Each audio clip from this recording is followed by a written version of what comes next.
तुम ब्लैकमेल कर रहे हो मुझे?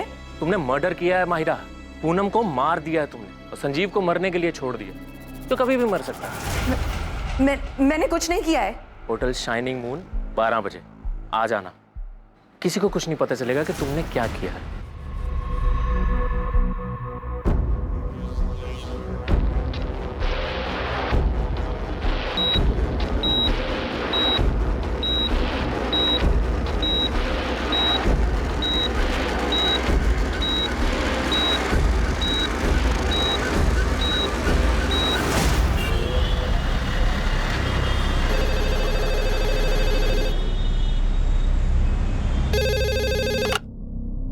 हेलो, मैंने कुछ नहीं किया है, मुझे फंसाया जा रहा है।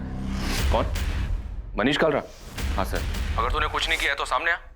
ये क्रिमिनल्स की तरह छुप छुप कर भाग क्यों रहा है? सर आप लोग सारा इल्जाम मुझ पे डाल दोगे, जबकि सच तो यह है कि पूनम मुझे ब्लैकमेल कर रही थी। तेरे लिए अच्छा यही होगा कि तू सरेंडर कर दे। लेकिन सर मैंने कुछ किया ही नहीं है। अगर तूने सरेंडर नहीं किया ना तो हम तेरा जीना दुश्वार कर देंगे और तेरे वो दोनों साथी कमलेश, रंजन और पंकज दास को भी हम ढूंढ निकालेंगे। इस पड़ाव पर यह केस सबके सामने था। साफ था कि मनीष कालरा ने इस अपराध को अंजाम देने के लिए 2 हिस्ट्री शीटर्स को पैसे दिए थे। लेकिन क्या यह केस वाकई में इतना साफ था जैसा कि सोचा जा रहा था? हाँ राठौर, गन सेलर उस्मान शेख की खबर हाथ लगी है। मेरी टीम वहाँ पहुँच रही है, मैं भी निकल रहा हूँ। तुम्हें यहाँ से कोई मदद चाहिए? नहीं, फिलहाल तो कोई हेल्प नहीं चाहिए। हम उस्मान को तो पकड़ ही लेंगे, उसे तोड़कर बल्लू का पता तो मिल ही जाएगा। सर, संजीव के फादर धनीराम को बल्लू का जो धमकी वाला कॉल आया था, बस इतना समझ लो कि बहुत साज़ें खींच ली हैं संजीव ने। अब और जीना है उसको तो मुझे पैसे दे दो। ट्रेस नहीं हो पाया? सब फेक है सर। आईडी एड्रेस सब फर्जी यूज हुआ है।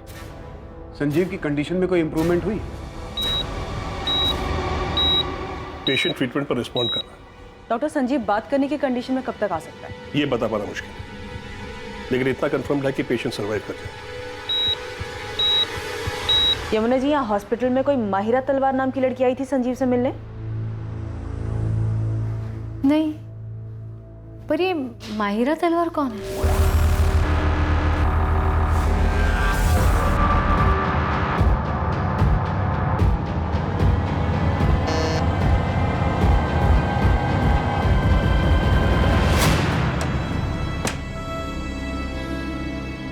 मुझे पता था तू आएगी माहिरा। छोड़ो, छोड़ो। तुम सिर्फ जबरदस्ती कर सकते हो ना? जबरदस्ती हो या मर्जी से, मुझे कुछ फर्क नहीं पड़ता माहिरा। अगर मैं पुलिस को जाके ये बता दूं कि तुम मुझे हर्ट करने के लिए और मुझसे बदला लेने के लिए ये सब कर रहे हो तो? अरे शौक से जाओ। अरे तुम्हें तो जाने की भी जरूरत नहीं है। ये तुम्हारे फोन से पुलिस को फोन कर दो कि मैं तुम्हें परेशान कर रहा हूं। क्या हुआ? अरे पकड़ो, डर क्यों रही हो? उस वीडियो में तुम्हारा ऑडियो एकदम क्लियर सुनाई दे रहा है माहिरा। तो अगर हमारी सारी दिक्कत ही पूनम है तो इस दिक्कत को जड़ से हटा देते हैं ना Sanjeev? Same coffee shop, same table, तुम्हारी आवाज एकदम क्लियर सुनाई दे रही है। शहर में बहुत सारी रॉबरीज हो रही हैं, लेकिन अभी तक कोई पकड़ा नहीं गया है। तो ऐसी ही किसी एक रॉबरी में पूनम भी तो मर सकती है। मैंने उसे नहीं मारा है। तुम्हारा ये खूबसूरत चेहरा और जेल की सलाखें, कभी सोचा है तुमने जेल में पुलिस तुम्हारे साथ क्या क्या करेगी?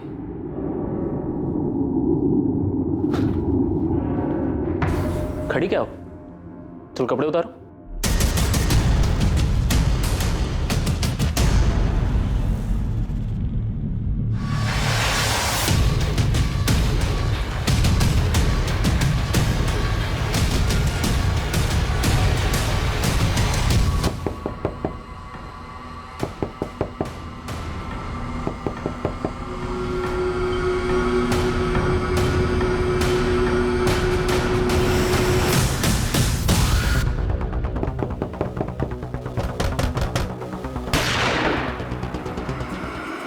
खेल खत्म उस्मान, गन नीचे रख दे। कोई होशियारी नहीं, वरना यही ठोक दूंगा। 3 सेकंड है तेरे पास। 1, 2, नीचे रख दे। रख नीचे गन।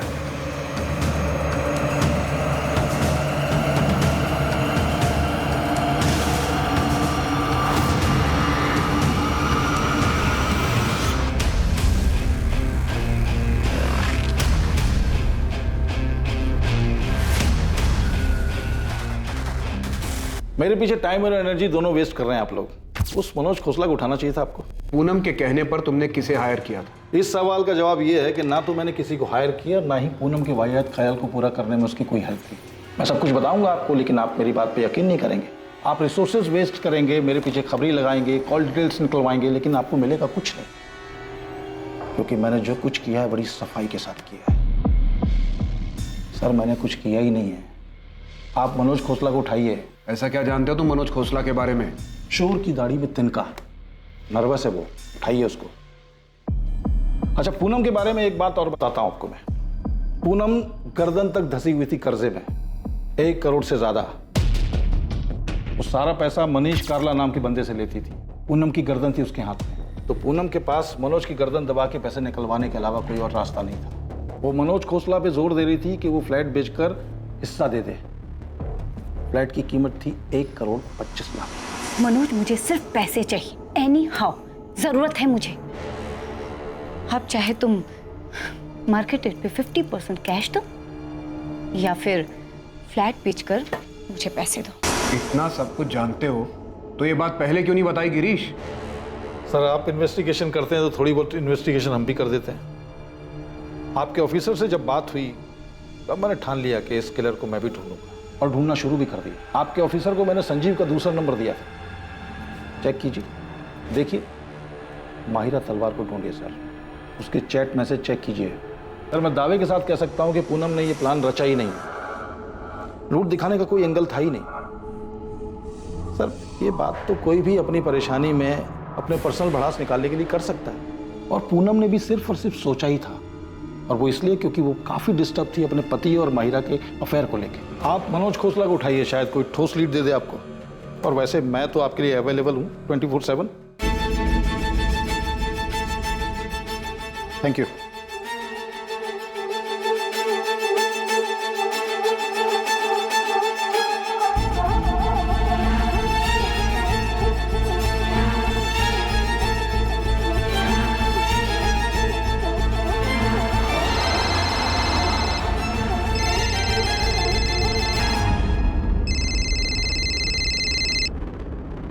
हेलो, माहिरा तलवार जी, मैं असिस्टेंट सब इंस्पेक्टर आरती त्रिवेदी बोल रही हूँ। जी बताइए। बात करनी है तुमसे। कब आ सकती हो रसिक विहार पुलिस स्टेशन? मैम कल मेरा वीकली ऑफ है तो मैं कल आ सकती हूँ। ठीक है, सुबह 10:30 बजे रसिक विहार पुलिस स्टेशन।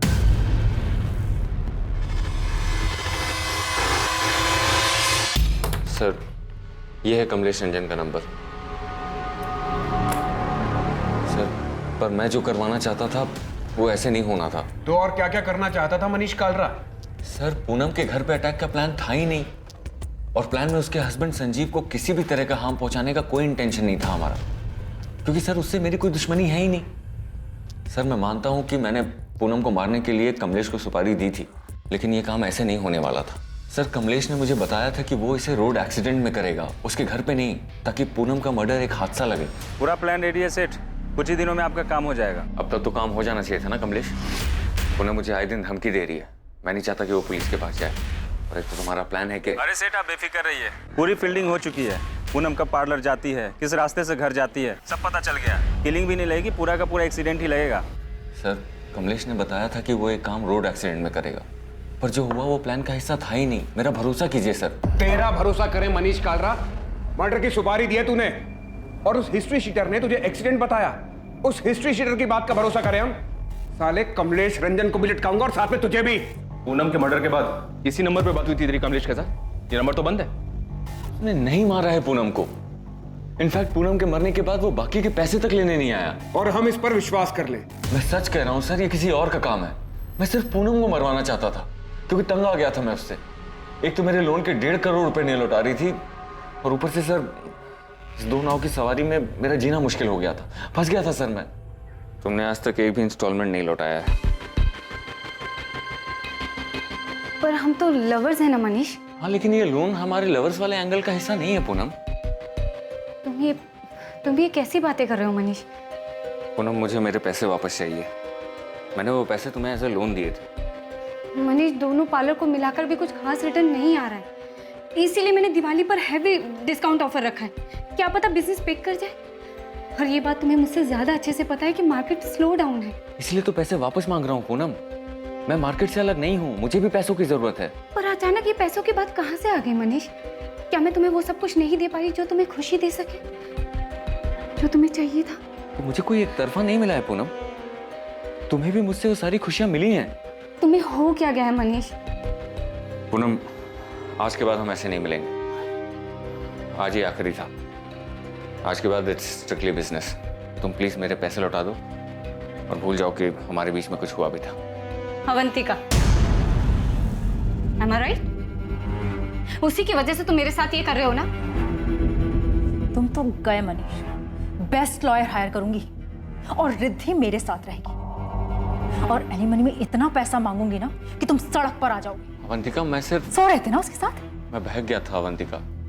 पूनम बस मेरी क्लाइंट है। लेकिन अब तुम उसके क्लाइंट हो, होटल में उसके साथ गुलछरे उड़ाते हो ना। अब ये बात मैं सबको बताऊंगी, रिद्धि को भी और कोर्ट को भी। अवंतिका, हम बस फिजिकल हुए थे। एक बार डाइवोर्स हो जाए फिर मैं भी ढूंढ लूंगी किसी, सिर्फ फिजिकल होने के लिए। अवंतिका, चिल्लाओ मत, रहो उसी के पास। शादी करो या बाहर में जाओ, मैं तुम्हें रास्ते पर ला दूंगी, बर्बाद करके छोड़ूंगी। अवंतिका को अचानक सब कुछ पता चल गया, इसलिए अचानक तुम मुझे छोड़ रहे हो। अवंतिका मेरी वाइफ है, मेरी फैमिली है, और हम दोनों के बीच में जो हो रहा है वो कभी खत्म नहीं हो सकता मनीष। तुम कैसी बात कर रही हो पूनम? तुम्हारी खुद की फैमिली है, हस्बैंड है। हस्बैंड, राइट, हस्बैंड जिसका अफेयर किसी और के साथ चल रहा है। अरे तो उसमें मैं क्या करूं पूनम? देखो, तुम प्लीज मेरे लोन के पैसे मुझे लौटा दो और भूल जाओ कि हम एक दूसरे को कभी जानते भी थे। हम दोनों के बीच जो कुछ हुआ उसमें हम दोनों की मर्जी थी, तो जब चाहो तुम मुंह उठाकर सब कुछ खत्म नहीं कर सकते। सर, घर पे अवंतिका मुझे धमका रही थी और बाहर पूनम। सर, अवंतिका तो मेरी वाइफ है, मैं उसे नहीं छोड़ सकता था, पर पूनम ने तो सारी लिमिट्स क्रॉस कर दी थी। सर, मैं तुम्हें बर्बाद कर दूंगी मनीष, कहीं का नहीं छोड़ूंगी तुम्हें। ये सही नहीं है पूनम। तुम मेरे साथ थी क्योंकि तुम्हें भी अच्छा लग रहा था, पर अब नहीं। मुझसे भागना इतना भी आसान नहीं है मनीष। मैं तुमसे भाग नहीं रहा हूँ। मैं भागने भी नहीं दूंगी मनीष। अगर तुम्हारी वाइफ तुम्हें कोर्ट में ले जाने की धमकी दे रही है तो मैं तुम्हें पुलिस स्टेशन लेके जाऊंगी। लेकिन मैंने तुम्हारा किया क्या है पूनम? रेप किया है तुमने मेरा मनीष। नहीं, इनोसेंट मत बनो। तुमने मुझे लोन दिया, उसे वापस लेने के लिए तुम मुझे ब्लैकमेल कर रहे हो और जबरदस्ती रेप करना। बस यही बात मैं पुलिस स्टेशन जाके बोल दूंगी। तुम ऐसा नहीं कर सकती पूनम। मैं बिल्कुल कर सकती, इनफैक्ट मैं ऐसा ही करूंगी। मैं दोनों के बीच में पिसता जा रहा था सर, लेकिन अपनी फैमिली की कसम खा के कह रहा हूँ कि मैंने ये नहीं करवाया। ये डिसाइड हुआ था कि कमलेश इस हादसे को एक्सीडेंट का रूप देगा, पर यहाँ तो रॉबरी और मर्डर हुआ है सर। सर, ये किसी और का काम है। सर, अभी जो नंबर मैंने आपको दिया था सर, जब पूनम के मर्डर की खबर आई थी ना, तो मेरी इसी नंबर पर कमलेश से बात हुई थी। ये क्या कर दिया कमलेश? दिमाग खराब हो गया है। ये खबर पढ़ के मैं खुद हैरान हूँ सेठ। तुमने क्या कहा था? उसका एक्सीडेंट होगा। अरे सेठ, हमने कुछ किया ही नहीं है। झूठ मत बोलो। मैं क्यों झूठ बोलूंगा सेठ? मैंने सुपारी उठाई, काम किया होता तो आपको फोन करता, बैलेंस पेमेंट लेने आता, और हमने तो एक्सीडेंट सोचा था ना, पर किसी टेढ़ी खोपड़ी ने घर में घुस के मार दिया तुम्हें। सर, मैं कसम खा के कह रहा हूँ कि मैंने सुपारी दी थी, लेकिन प्लान एक्सीडेंट का ही था। साले, तेरे जैसे मास्टरमाइंड और कमलेश जैसे हिस्ट्री शीटर पर भरोसा करने लगे ना, तो हमें नौकरी छोड़ के घर बैठ जाना चाहिए।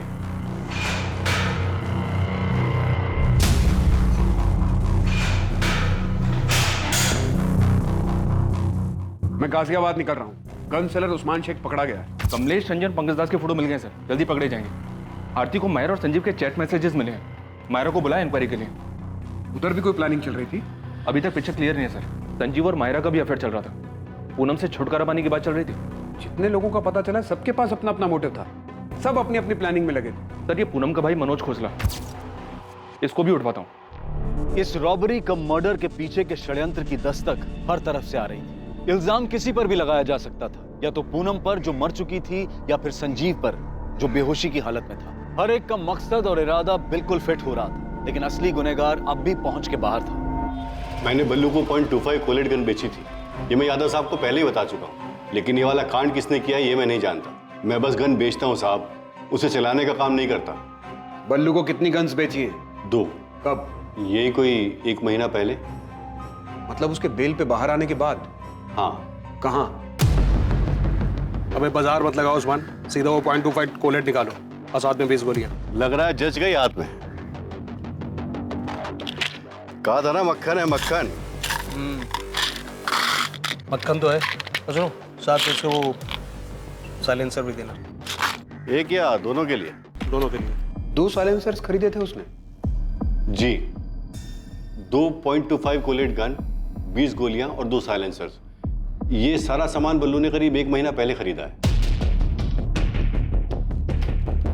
मनोज को उठा लिया सर, उसे भी इंटरोगेट करूंगा। कर लो जायसवाल, लेकिन हमारा प्राइम सस्पेक्ट बल्लू ही है। मनीष कालरा भी शायद सच बोल रहा है कि उसने प्लान किया था सुपारी किलर कमलेश के साथ मिलकर, लेकिन काम जरूर बल्लू ही कर गया। सर मुझे माहिरा के चैट्स मिले, संजीव और किसी शोएब नाम के बंदे के साथ उसके जो चैट्स हैं उनसे काफी कुछ मिला है। शोएब के मैसेजेस से ये लग रहा है कि शोएब माहिरा को ब्लैकमेल कर रहा था। तो उसने मैसेज भेजा कि मैं अच्छी तरह जानता हूँ कि तुमने कैसे प्लान बनाया और कैसे अंजाम दिया।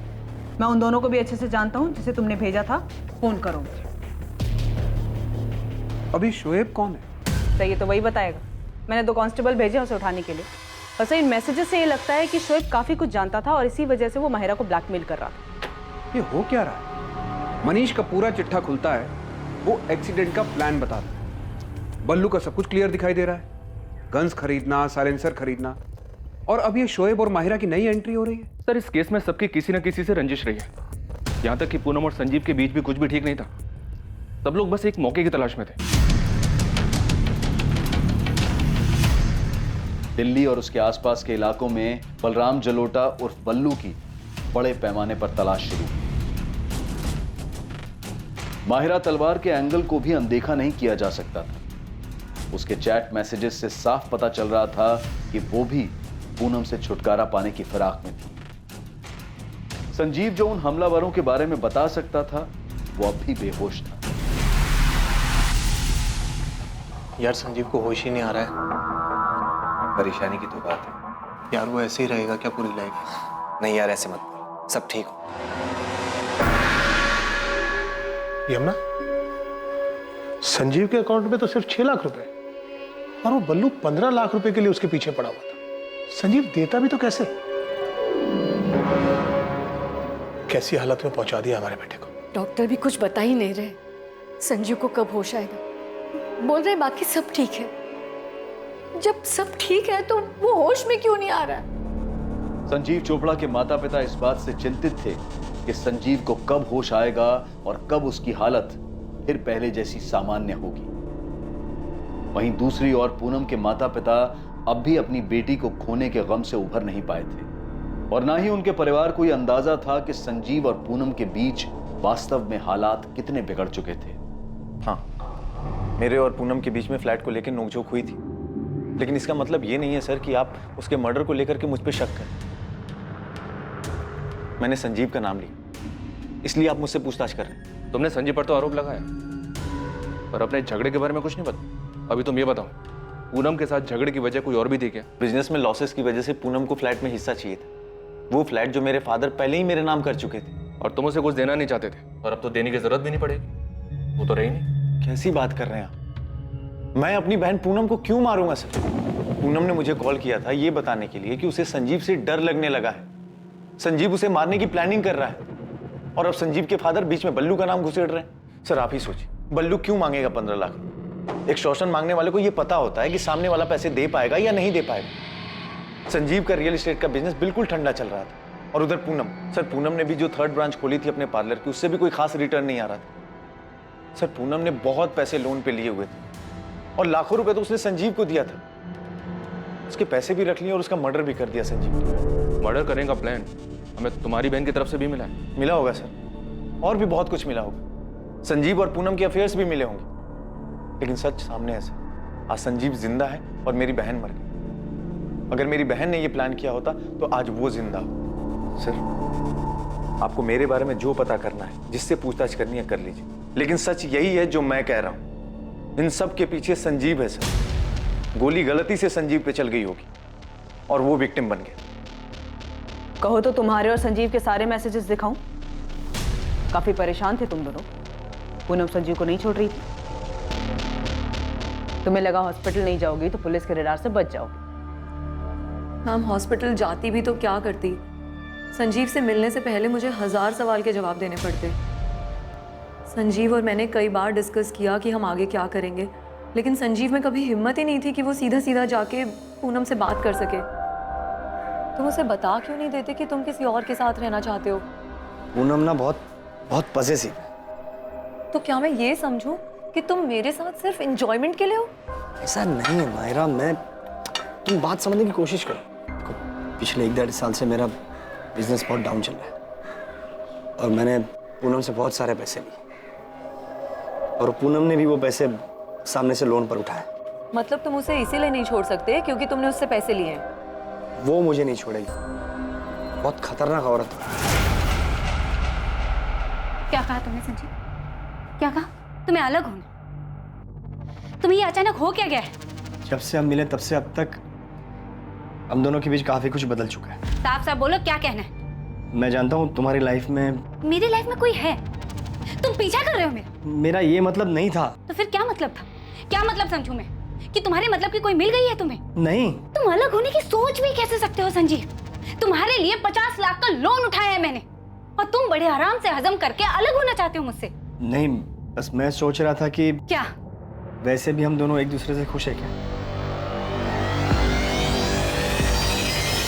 सब समझ में आ रहा है मुझे, समझ भी आ रहा है और दिख भी रहा है।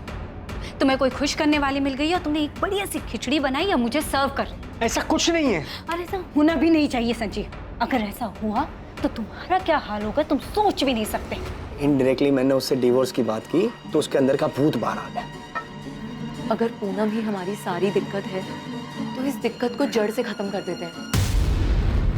देखो, शहर में बहुत सारी रॉबरीज हो रही हैं और अभी तक कोई पकड़ा नहीं गया है, तो किसी एक रॉबरी में पूनम मर भी तो सकती है। नहीं मायरा, ये सॉल्यूशन नहीं है, इससे तो सब बर्बाद हो जाएगा। तो फिर हमें आबाद करने का कोई और प्लान है क्या तुम्हारे पास? मैं अपनी बात आगे बोल भी नहीं पाई थी कि संजीव ने सुनने से भी इनकार कर दिया। पर तुमने ये सोचा कि ये रॉबरी वाला प्लान काम कर जाए। हाँ, और उसका नतीजा मैं आज तक भुगत रही हूँ। जिसके मैसेजेस ट्रेस करके आप मुझ तक पहुंची हैं, शोएब, उसने उस दिन मेरी सारी बातें रिकॉर्ड कर ली थी और उसके बाद उसने मुझसे ज़बरदस्ती बहुत कुछ लिया है। मेरी इज्जत। शोएब कॉलेज में मेरा बॉयफ्रेंड था लेकिन अब नहीं है और ये बात उससे बर्दाश्त ही नहीं हो रही।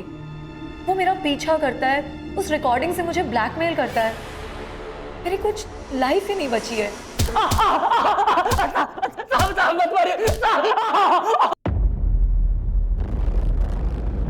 सब जानता है ना तू? बोल, संजीव चोपड़ा घर में डाका किसने डाला? किसने डाका डाला? मैडम मुझे कुछ नहीं पता, मुझे सच में कुछ नहीं पता। तूने माहिरा को ब्लैकमेल किया, उसे होटल में बुलाया, ब्लैकमेल करके उसे यूज किया। मैडम मैं तो उससे प्यार करता हूँ मैडम। भले इसको प्यार कहते हैं? प्यार कहते हैं इसे? बता, वो दोनों किलर्स कौन थे? किसने भेजा था उन्हें? माहिरा ने? बोल। मैडम मुझे सच में कुछ नहीं पता मैडम। मैंने तो बस संजीव और माहिरा की बातें सुनी थी और माहिरा को वापस पाने के लिए मैंने उनका वीडियो बनाया और उसको ब्लैकमेल करने लगा। मुझे माफ मैडम, मैं आपके पैर पकड़ के माफी मांगता हूँ। मैं माहिरा के भी पैर पकड़ के माफी मांग लूंगा। प्लीज मुझे मत मारिए मैडम, प्लीज मुझे माफ कर दीजिए मैडम, प्लीज मुझे माफ कर दीजिए। सर ये मनोज इस केस में फिट ही नहीं बैठता है। इसके पेरेंट्स तो ये सुनकर शॉक्ड हो गए थे कि भाई बहन के बीच फ्लैट को लेकर झगड़ा चल रहा था। मायरा से भी कुछ पता नहीं चला? तो शोएब कन्फेस कर रहा है, वो माहिरा को सिर्फ ब्लैकमेल कर रहा था, कोई एंगल नहीं। तब तो एक ही एंगल बचता है, बल्लू का। सबसे पहले उसी का नाम आया था, सब फिट बैठता उस पर। हाँ नदीम बोल, बल्लू की कोई खबर? बल्लू की तो खबर नहीं मिली साहब, पर ये मनीष ने जिसको सुपारी दी थी कमलेश रंजन, वो वापस लौटा है। यहाँ हुसैन नगर में किराए पे कमरा उठाया है। तू नजर रख, मैं पहुंचता हूँ अभी। सर ये कमलेश रंजन वापस लौटा है। उठाओ उसे। ये तो साफ है कि पूनम चोपड़ा को मारने की सुपारी मनीष कालरा ने दी थी, लेकिन उसका कहना है कि मर्डर उसकी सुपारी पर नहीं हो। मनीष तो है हमारे पास लॉकअप। एक बार कमलेश हाथ लग जाए तो पता चल जाए कि कमलेश के दिमाग में क्या चल रहा है। कहीं उसने मनीष से कुछ झूठ तो नहीं बोला? ठीक है, मैं बात करता हूँ।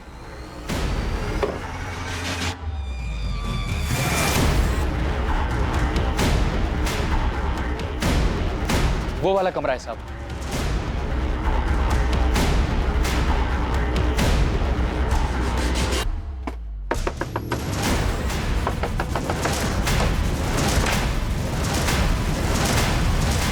हमारा निशाना कभी नहीं चुकता।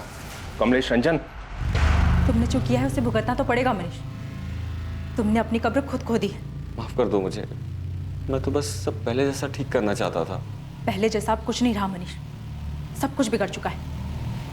ये दरार तुमने पैदा की, खूनी बन गए तुम। कहाँ है तेरा साथी पंकज?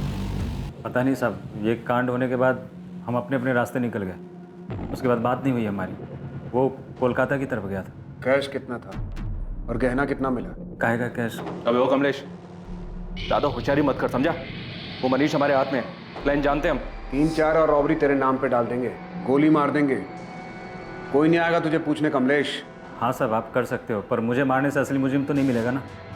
मैं खुद हैरान हूँ। मनीष सेठ से सुपारी मैंने उठाया था। मैं और पंकज ये काम 16 तारीख को करने वाले थे। एक्सीडेंट के लिए हमने गाड़ी भी जुगाड़ लिया था, पर उससे पहले ही 14 की रात को कोई ये कांड कर दिया। तो सुपारी गैंग में तुझे खबर नहीं मिली कि एक ही आदमी की डबल सुपारी बट रही है? नहीं पता चला साहब, जितनों को जानता हूँ पूछ पूछ के थक गया हूँ।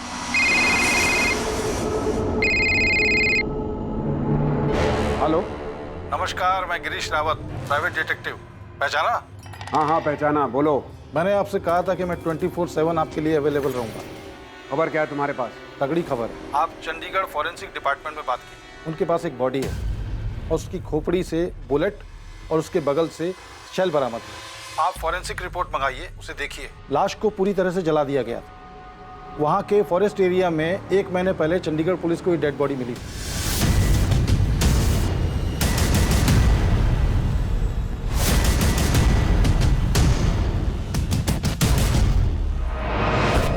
ये चंडीगढ़ वाले मर्डर केस में बुलेट .25 कॉलेट गन से चलाई गई थी। तुम्हें कैसे मालूम कि .25 कॉलेट गन हमारे केस में भी शामिल है? Thank you inspector. आप तो तारीफ करेंगे नहीं तो सोचा मैं ही थैंक यू बोल देता हूँ।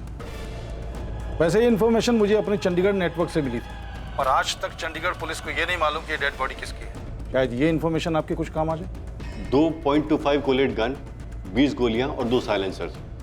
ये सारा सामान बल्लू ने करीब 1 महीना पहले खरीदा है। जी सर, जंगल में मिली थी बॉडी। 17 सितंबर की बात, एकदम जली हुई कंडीशन में। आज तक पहचान नहीं हो पाई विक्टिम की, वैसे पहचानना मुश्किल है। ये मर्डर बलराम जलोटा उर्फ बल्लू का ही काम होगा। हाँ, दिल्ली पुलिस हेडक्वार्टर से वांटेड लिस्ट आई, उसमें फोटो मिला है उसका। बल्लू हमारे यहाँ से wanted, murder cum robbery case. Murder में यहाँ जो गन यूज हुई है वो .25 कॉलेट गन है। शायद तुम्हें भी यही मिला। हाँ यही है। बुलेट विक्टिम के स्कल से रिकवर हुआ था और सेल भी वहीं पास में पड़ा था। FSL के पास ही है वो, और रिपोर्ट दी है उन्होंने कि गोली .25 कॉलेट गन से ही चली थी। मुझे FSL से वो बुलेट चाहिए। मेरा ऑफिसर अंकुर सिन्हा ये कोऑर्डिनेट करेगा। बुलेट आपको मिल जाएगी सर। क्राइम सीन और बंट बॉडी के फोटो भी हैं हमारे पास, पर बॉडी हमने क्रिमिनेट कर दी है। पर विक्टिम का DNA प्रिजर्व्ड है। आइडेंटिटी ट्रेस करने में दिक्कत इसलिए आ रही है क्योंकि कोई मिसिंग रिपोर्ट ही मैच नहीं हो पा रही है। एक अनजान आदमी की चंडीगढ़ में हुई हत्या और उस हत्या में इस्तेमाल की गई गन का संजीव और पूनम के घर पर हुई डकैती और हत्या के केस से निश्चित तौर पर संबंध था। मगर इन कड़ियों को जोड़ पाना और प्राइम सस्पेक्ट बलराम जलोटा और बल्लू तक पहुंच पाना पुलिस के लिए आसान साबित नहीं होने वाला। इस मामले में हॉस्पिटल से अभी कुछ और चीजें सामने आनी थी, जहां संजीव चोपड़ा धीरे धीरे रिकवर हो रहा था। सर, एक गुड न्यूज है। ये खबर मैंने आपको पहले इसलिए नहीं दी बिकॉज मैं आपको डिसअपॉइंट नहीं करना चाहता था। संजीव चोपड़ा को होश आ गया डॉक्टर? जी हाँ, 3 दिन पहले। अब संजीव बात करने की कंडीशन में है, लेकिन मैं आपको 5 मिनट से ज्यादा अलाउ नहीं कर सकता। इन्वेस्टिगेटिंग टीम को उम्मीद थी कि संजीव चोपड़ा होश में आकर उन्हें हमलावरों के बारे में बताएगा, कोई जानकारी या सुराग देगा। लेकिन क्या वाकई ये जानकारी कुछ अलग साबित होने वाली थी, जो कि इन्वेस्टिगेटिंग टीम को पहले से नहीं पता था? संजीव,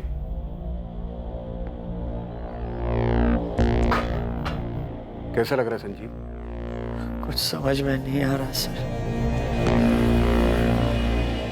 पता नहीं अब बड़े बड़े कितना वक्त बीत गया। पूनम के बारे में पता चला?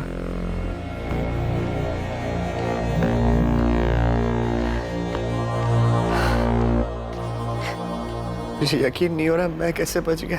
तुम्हारे फादर ने तुम्हारे कजन बल्लू का नाम लिया, वो धमका रहा था तुम्हें। हाँ सर, बल्लू ने ही धमकी दी थी। मुझे क्या पता था वो सच में ऐसा कुछ करेगा। पक्का वो बल्लू ही था? हाँ सर, वो बल्लू ही था। अरे कौन है भाई?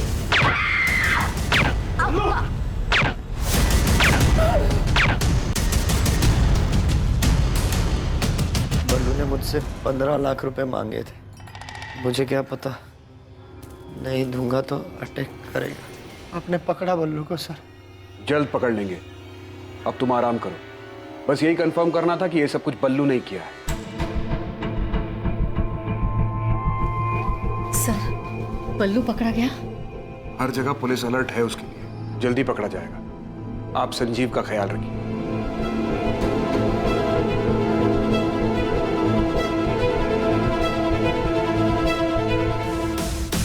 दोनों भाई हैं, जसवंत गिल बड़ा और मनप्रीत गिल छोटा है। ऑलमोस्ट हर दिन दिखते हैं हॉस्पिटल में दोनों। संजीव और ये दोनों भाई ग्वालियर में एक साथ ही बड़े हुए हैं। ग्वालियर में संजीव के ग्रैंडफादर थे। सर, संजीव के कॉल रिकॉर्ड्स में भी दोनों का नाम था। कुछ ठोस मिला है चंडीगढ़ केस में। वो बुलेट शेल एफएसएल ने भेजा है मुझे। उसी गन से चली या उनमें से किसी एक गन से? ये अभी नहीं बता सकता, लेकिन जो बुलेट शेल है उसमें सीरीज नंबर है। वो उसी सीरियल नंबर के आसपास की है जो हमें संजीव के घर से मिली थी। 20 गोलियां खरीदी थी बल्लू ने। भाई बाजार मत लगाओ उस्मान, सीधा वो .25 कोलेट निकालो और साथ में 20 गोलियां। थैंक्स अंकुर। शायद इस चंडीगढ़ वाली इंफॉर्मेशन से बल्लू का कुछ पता चले। सर, महीने भर से हम हर जगह हर पुलिस स्टेशन में तलाश रहे हैं। एक भी मिसिंग कंप्लेंट मैच नहीं हो रहा है। आपके बोलने के बाद हमने सबको दोबारा से सारी डिटेल भेजी। सतीश, तुम चंडीगढ़ के 16 और 17 सितंबर के सीसीटीवी फुटेजेस दे सकते हो, खासकर टोल नाका और सारे एंट्री एग्जिट पॉइंट्स के? ठीक है, 1-2 दिन दो, मुझे भिजवाता हूँ।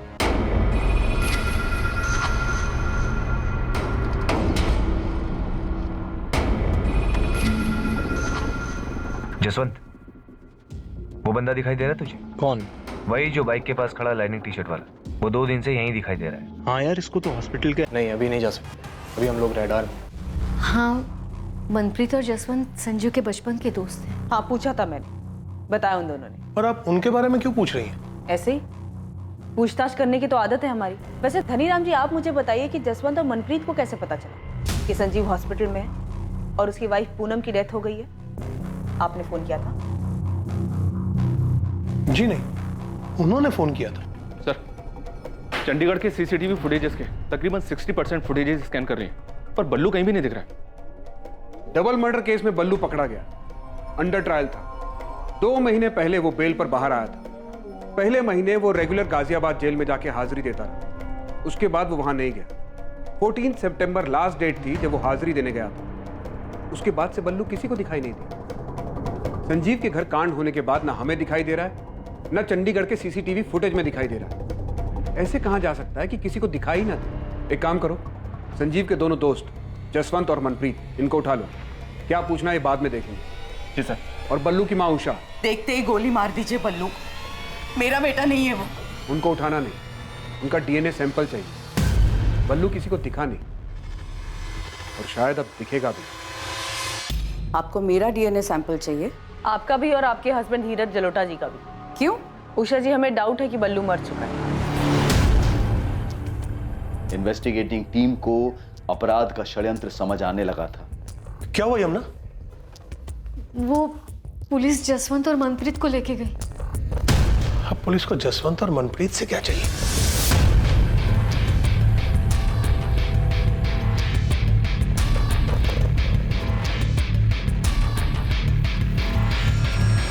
चंडीगढ़ से मिली अनजान लाश के प्रिजर्व किए गए डीएनए सैंपल्स बलराम जलोटा उर्फ बल्लू के माता पिता उषा और धीरज जलोटा के डीएनए सैंपल्स के साथ मैचिंग के लिए भेजे गए। बैठ जाओ।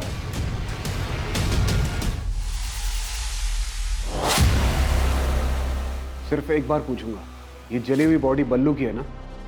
भूल के ना तो बोलना ही मत। सीसीटीवी में देखे हो तुम दोनों।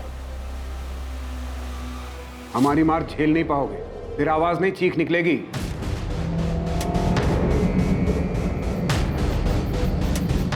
लो, बन गई बोतल। इतने दिन से प्रैक्टिस कर रहे हो ना? चलो अब लगाओ निशाना। बाएं आंख बंद करो, 1 2 3 में बोतल धड़ाम। और इतनी पास में बोतल बांधा है कि आसानी से बोतल फूटनी चाहिए। ठीक है? और टेंशन मत लो, इसमें ये साइलेंसर लगा है, किसी को सुनाई नहीं देगा, किसी को कुछ पता नहीं चलेगा। 3 तक गिनती में बोतल धड़ाम।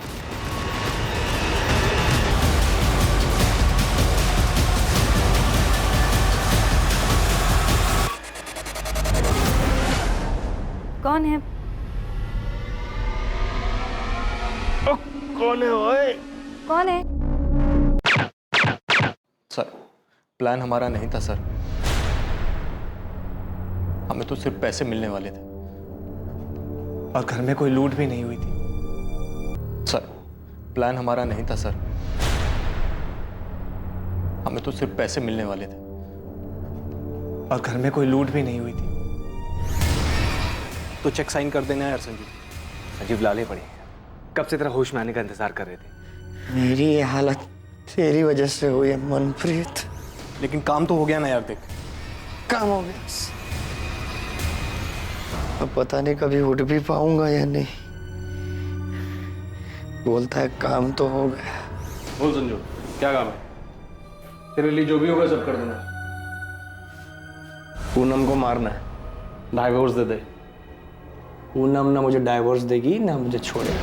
पहले वो सारे पैसे लौटा दो जो मैंने तुम्हें लोन पर उठा कर दिए, उसके बाद इस कोठी पर मेरा नाम लिखवा दो। तो पूनम भरोसा करो मुझ पर, मैं डाइवोर्स के बाद में भी पैसे लौटा दूंगा। बेवकूफ समझाया क्या तुमने मुझे संजीव? हाँ, मनीष का लोन मेरे सर पर है तो इस बात का फायदा उठाकर तुम मुझे छोड़कर वो माहिरा के साथ चले जाओ। पर यू नो व्हाट, मैं तुम दोनों को देखकर ना तो खुश हो पाऊंगी ना डाइवोर्स दे, जिंदगी बर्बाद कर दूंगी, रगड़ दूंगी तुम्हें। और ऐसा करने से तुम्हारे कलेजे को ठंडक पहुंचेगी। चाहे कुछ भी हो, तुम्हें आराम से नहीं। और रही बात डाइवोर्स की, तो सोचना भी मत। हटा देंगे तुम्हारे रास्ते से काटा। हमको क्या मिलेगा? तू बता। 15 लाख दिए, लेकिन तू ये कांड नहीं करेगा। तो तुम करोगे? मेरे 2 दोस्तों को तैयार कर, गन चलाने की ट्रेनिंग दे, वो करेंगे कांड। ऐसा तभी तो पुलिस को लूट और रॉबरी का केस लगेगा और मैं बोलूंगा कि तू एक्सटॉर्शन के पैसे के लिए मेरे पीछे पड़ गया था। तो पुलिस के रडार में आएगा ही नहीं और पुलिस तुझ तक पहुंच नहीं पाएगी। देखो, शहर में बहुत सारी रॉबरीज हो रही है और अभी तक कोई पकड़ा नहीं गया है, तो किसी एक रॉबरी में पूनम मर भी तो सकती है। एक तरफ पुलिस को लूट और रॉबरी का केस लगेगा और दूसरी तरफ तेरा नाम आएगा एक्सटॉर्शन। पुलिस किसी नतीजे पर पहुंच नहीं पाएगी और थोड़े दिनों में अपने आप ये केस बंद हो जाएगा। धन्य हो मेरे भाई। मैं सोच रहा था कि अपने खानदान में सिर्फ क्रिमिनल बुद्धि ना मेरे पास ही है, लेकिन तुम तो मुझसे भी आगे की सोच रहे हो। कमाल है। जसवंत और मनप्रीत को सिखा गन कैसे चलाते हैं। गन पर साइलेंसर होना चाहिए। टेंशन मत लो, हो जाएगा। कब करना है फाइनल डेट बता। तू गन का इंतजाम कर, ट्रेनिंग दे, डेट में बता दो।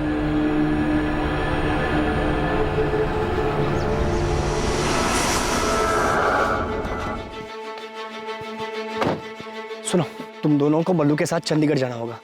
तुम्हारी ट्रेनिंग वहां पर होगी, ठीक?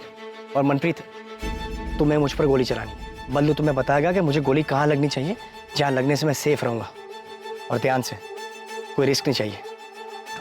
और जसवंत, बल्लू तुम्हें बताएगा कि पूनम को गोली कहाँ लगनी चाहिए, जहाँ लगने से वो बचनी नहीं चाहिए। जिस दिन ट्रेनिंग खत्म होगी उस दिन बल्लू को गुरु दक्षिणा देना भूलना मत। गोली सीधे सर में लगनी चाहिए। बल्लू को मारना है? बचना नहीं चाहिए। लेकिन क्यों संजीव? क्योंकि बल्लू मेन सस्पेक्ट होगा और पुलिस उसे ढूंढने के लिए जमीन आसमान एक कर देगी। उसे मारने के बाद इतनी अच्छी तरह से जलाना ताकि कोई पहचान ना सके, और पुलिस के हाथों सस्पेक्ट लगेगा ही नहीं, केस अपने आप बंद हो जाएगा। कितने पैसे देने वाला था संजीव? सर 5 लाख। पर गलती हो गई मेरे हाथ से। 2 ही गोली चलानी थी, लेकिन गलती से 3 गोली चल गई संजीव पर, और वो भी गलत जगह। कौन है? तुझे ट्रेनिंग भी दी थी ना। 2 गोली बोला था, तूने 3 गोली चला दी। गिनती भी नहीं आती कि कुछ और प्लान कर रहा था तू। संजीव ऐसा नहीं है यार, गलती से चल गई थी, जानबूझ के नहीं किया। गलती हो गई यार, समझना यार। फुटो यहाँ से। जब मैं ठीक हो जाऊंगा तब पैसे की बात करेंगे। जाओ, निकलो यहाँ से। सर हमसे तो दोस्ती यारी में हो गया सर, आज तक कोई पैसा नहीं मिला सर, इसीलिए इतने दिन से हॉस्पिटल के चक्कर काट रहे हैं। पैसा नहीं, किलो के हिसाब से चार्जेस लगेंगे दोनों पर। ये तो नहीं पता तू कब फिर से ठीक होगा संजीव चोपड़ा, पर जब भी चलने फिरने लायक होगा तब हम लेंगे तेरी कस्टडी। डिवोर्स के लिए कोर्ट जाता, उसमें कम दिमाग खर्च होता तेरा, इतना दिमाग बेवकूफी वाले काम में लगा दिया और क्रिमिनल बन गया तू।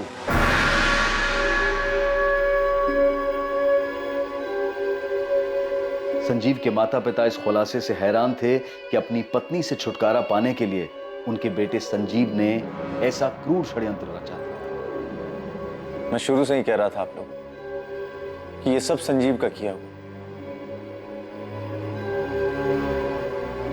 माहिरा ने पूनम से छुटकारा पाने के लिए दिल्ली में हो रही रॉबरीज की आड़ में इस तरह से रॉबरी और मर्डर के बारे में सोचा था, लेकिन इन्वेस्टिगेशन में सामने आया कि असल में हुए अपराध में माहिरा की कोई भूमिका नहीं थी। डीएनए रिपोर्ट आ गई है सर। और मैच भी हो ही गया होगा। जी हाँ सर, वो जली हुई डेड बॉडी बलराम जलोटा उर्फ बल्लू की ही थी। ऐसी आपराधिक और खतरनाक बातें सोचने में हम इंसानों के दिमाग का कोई तोड़ नहीं। संजीव चोपड़ा, जसवंत गिल और उसके छोटे भाई मनप्रीत गिल पर बलराम जलोटा और पूनम चोपड़ा की हत्या के लिए आईपीसी की धारा 302 के चार्जेस लगे हैं। पुलिस संजीव के हॉस्पिटल से डिस्चार्ज होने का इंतजार कर रही है ताकि उसे कस्टडी में लिया जा सके। न जाने ऐसे कितने ही उदाहरण हैं जहां किसी अपराध को अंजाम देने की लोगों की बेवकूफी भरी सोच उन्हें अपराध के ऐसे रास्ते पर धकेल देती है जहां उनकी इच्छाओं के विपरीत ताउम्र उन्हें इसके नतीजों का सामना करना पड़ता है और वो सलाखों के पीछे पहुंच जाते हैं। फिर भी बार बार यही देखने को मिलता है कि जुर्म की सोच कई लोगों के दिमाग में पनपती ही रहती है। ऐसे मूर्खतापूर्ण अपराध के बारे में सोचते वक्त दिमाग इतना मजबूत कैसे हो जाता है, और वही दिमाग किसी टकराव की स्थिति से बाहर निकलने का आसान सा रास्ता खोजते वक्त इतना असहाय क्यों हो जाता है। डिवोर्स लेकर अलग होने में तकलीफ हो सकती है, लेकिन इससे किसी की जान नहीं जाएगी, ना खुद की और ना ही किसी और की। जुर्म की अंधी गली के आखिर में सिर्फ अंधेरा ही मिलता है और साथ ही मिलता है अपराधी होने का अभिशाप और बचे हुए जीवन को पछतावे में काटने की सजा। Crime never page. अब मैं अनूप सोनी आपसे विदा लेता हूं। कल रात कौन बनेगा करोड़पति के करमवीर एपिसोड के बाद आपसे फिर मुलाकात होगी एक नए केस के साथ। और याद रखें, क्राइम और आपके बीच में सिर्फ इतना फर्क है कि आप कितने सतर्क हैं। सतर्क रहें, सुरक्षित रहें। जय हिंद।